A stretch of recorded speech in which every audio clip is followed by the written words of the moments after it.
What's up everyone, and welcome back to a new Sorare video and part 4 of the new series called Stacks. Essentially the series where I try and determine which of the Premier League sides was the most profitable on Sorare last season. Up today we've got Brentford. I thought it was Brighton. I know a lot of you were excited for that episode, so stick around, that one is next week. But today we do have Brentford. So Brentford had a good season last year. I want you to leave a comment below, let me know if you think they were a profitable side or unprofitable. Firstly, a couple of things. If you do want to sign up to Sorare, make sure you do so using the link in the description. You'll get a free limited card upon buying 5 on the auction house. Really gets you a step ahead from any of the players signing up, so make sure you do that and you'll get your free limited cards swiftly. So we'll get straight into the action. The first player for Brentford is David Raya. Obviously David Raya is linked with Tottenham and he did lose his starting space towards the end of last season. He's probably on his way out. If we look at it though, when he was playing, he was one of the most consistent performers for a goalkeeper on the whole platform. Consistent, sort of high 80, even a 90 score in there, and a lot of high 70s scores as well. Not only does he get the decisives, he does have some good AA in him as well. So a really, really good solid player and someone that I really hope that Tottenham sign, because I think he'll be a great addition to our squad. Next up on the list, we've got Ethan Pinnock for the first defensive spot. And this player is an absolute animal. So consistent, can score hundreds. You see he scored 100 against Man City. High 90s, high 80s, a really, really consistent scorer. And just turned up towards the back end of last season while Brentford was fighting for Europe. So yeah, really, really consistent player.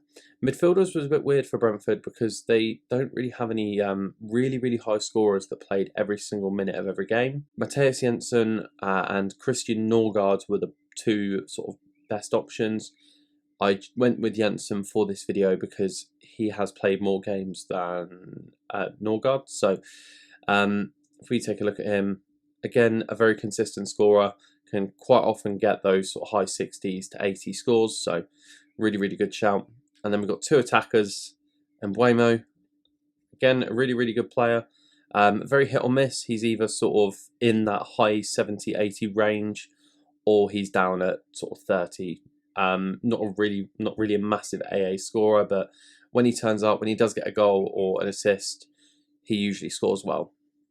And you're all going to know who's coming next. Ivan Toney.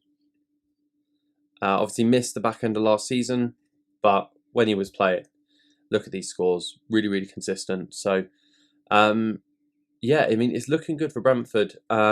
It's a bit of a weird one when I was putting together the concept builder because, Ethan Pinnock was the best scorer consistently throughout the season and played pretty much all of the games. But when we looked at it, when this team all played together, they only picked up 5 rewards in Global All-Star last year. One thing I wanted to mention as well, this video doesn't include any tier 5s or tier 4s. This is just up to tier 3. Tier 4s, tier 5s, not really worth anything anyway. So I have decided to leave those out. But you'll notice only 5 rewards from this team, which is really weird. I'd expect if you swap some of these players out and manage to sort of choose the right players on their peak day, you maybe get a few more. But if we take a look over at the spreadsheet, you'll see here would have won you 2 tier 3s, 2 tier 2s, and a tier 0 card as well. That would have netted you a total of £156 worth of rewards.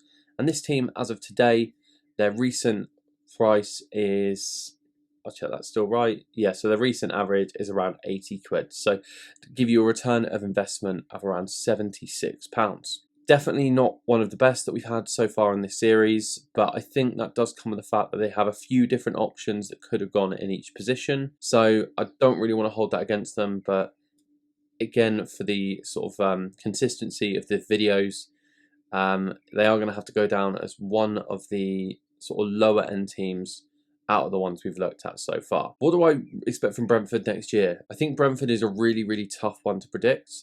I can actually see them having a good season, but if someone told me they were going to come in the bottom half and potentially towards the relegation zone, I wouldn't be surprised as well. You never quite will know with them, especially with Ivan Toney being out towards the back end of next year. It's going to be a difficult one to predict, but I'm going to say mid-table finish, maybe 10th or 11th. I don't think they'll quite do as well as this season, but who knows. Again, there's a few different options that you could have picked up for Brentford. If we sort of go over to Brentford and have a look and see if there was any other options. So, I mean, Ben Mee was a good shout. Obviously quite cheap. I mean, yeah, only £3.83 for these kind of sorts. That's really, really good. If he's staying, yeah, he's there next season, so I might have a look at him actually for maybe a cap player. But he's a good scorer. It's Ethan Pinnock. Yeah, no one else really taking my fancy with this. Obviously, Christian Norgard, as I mentioned, missed a big portion of the back end of the season, but when he did play pretty well. So obviously, he's a pretty good option as well. We're going to be back with the next video on Brighton, who I know a lot of people are really, really looking forward to, so make sure you do stick around for that. We do have a giveaway going on my Twitter at the moment for when we reach 500 subs, so make sure you do get involved in that.